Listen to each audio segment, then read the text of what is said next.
এত এত ভর্তা আজকে আমি রেডি করতেছি এবং আমার আম্মুর হাতের লাগানো গাছের শিম দিয়ে কিশোরগঞ্জ স্টাইলে শিমটা আমি শুটকি দিয়ে রান্না করেছি এবং আমি একদম হাতে কুচলিয়ে মজার মজা কয়েকটা ভর্তা বানাচ্ছি। প্রথমে আমি বানিয়েছি কলা ভর্তা। এটা খেয়ে দিশা টোটালি বলতেই পারে না যেটা কিসের ভর্তা আমি করেছি। এইভাবে কাঁচা কলা সিদ্ধ করে ভর্তা খেতে খুবই খুবই খুবই মজা লাগে, সাথে ঝাঁজ সরিষার তেল। আর আমি রান্না করেছিলাম অনেক মজা করে ভুনা ডাল। সরিষার তেলটা আমার মা পাঠিয়েছে গ্রামের একদম ঝাঁজে ভরা সরিষার তেল। এই যে আমার কলা ভর্তা বানানো রেডি। এখন বানাবো আমি টমেটো ভর্তা। টমেটোটাকে কিন্তু আমি লার মধ্যে দিয়ে একদম তোমার সিদ্ধ করে নিই, একটু পুড়ে পুড়ে নিয়েছি। এই টমেটো ভর্তাটা তো অনেক বেশি টেস্টি। ফাইনালি আমার টমেটো ভর্তাটা রেডি হয়ে গিয়েছে। এত বেশি টেস্টি হয়েছে, আমি প্রত্যেকটা ভর্তা একটু খেয়ে খেয়ে দেখতেছিলাম। এখন আমি করব সালাদ, আর এই সালাদটা আমি খুবই খুবই খুবই মজা করে করব। আমি প্রত্যেকটা আইটেমই রেডি করার সময় খুবই টেস্টি করে করি, কারণ যেন প্রত্যেকটা আইটেমে অনেক বেশি মজার হয়। সালাদটা অনেক বেশি মজা হয়েছিল। এন্ড ফাইনালি এখন আমি করব বালাচাও ভর্তা। এই বালাচাওটা কিন্তু আমি ভর্তা করার থেকে নর্মালি খেয়ে ফেলি।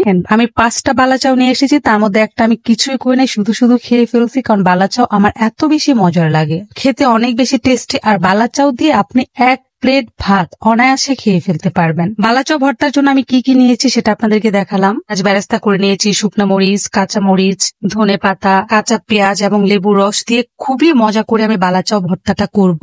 এই বালাচাওটা এত বেশি ভালো, মানে বালাচাওয়ের মধ্যে অনেক কিছু দেওয়া থাকে, আর এটা শুধুমাত্র চিংড়ি মাছ দেওয়া। এত বেশি মজার এই বালাচাওটা যে সবাই অনেক বেশি পছন্দ করেছে, স্পেশালি আমার মা তো আমাকে ফোন দিয়ে বলতেছে আমাকে আরো বালাচাও পাঠাবা। এই বালাচাওটা কোথায় পাবেন আমি আপনাদেরকে পেজটা মেনশন করে দিচ্ছি। এত বেশি টেস্টি, এত বেশি মজার বালাচাও, আমার মা এবং আমার বোন সবাই এই বালাচাওটার ফ্যান হয়ে গিয়েছে। যাই হোক, আমি বালাচাওয়ের ভর্তাটা করতেছি এবং আমি এত এত ভর্তা আজকে করেছি, সবাই সব ভর্তা রেখে আমার এই বালাচাওয়ের ভর্তাটা সবাই অনেক বেশি পছন্দ করেছে।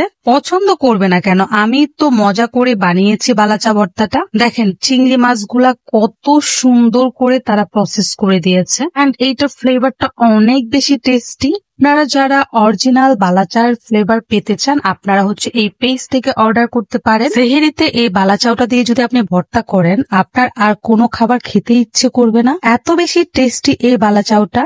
আমি আপনাদেরকে পেজটা মেনশন করে দিয়েছি। বালাচাও ভর্তার সাথে সাথে আরো কি কি ভর্তা করেছি সবগুলো আইটেম আপনাদেরকে আমি দেখিয়েছি।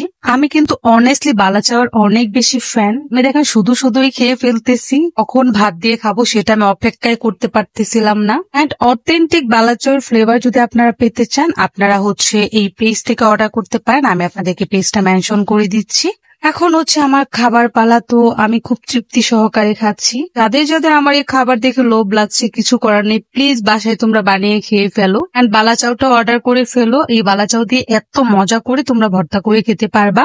সো আজকের এই ব্লগটা তোমাদের কাছে কেমন লাগলো সেটা অবশ্যই কমেন্ট করে জানাবা। অনেকদিন পরে আমি একটা খাবার দাবারের ব্লগ নিয়ে আসলাম। তোমরা তো আমার খাবার দাবারের ব্লগ অনেক মিস করো। ভালো থেকো।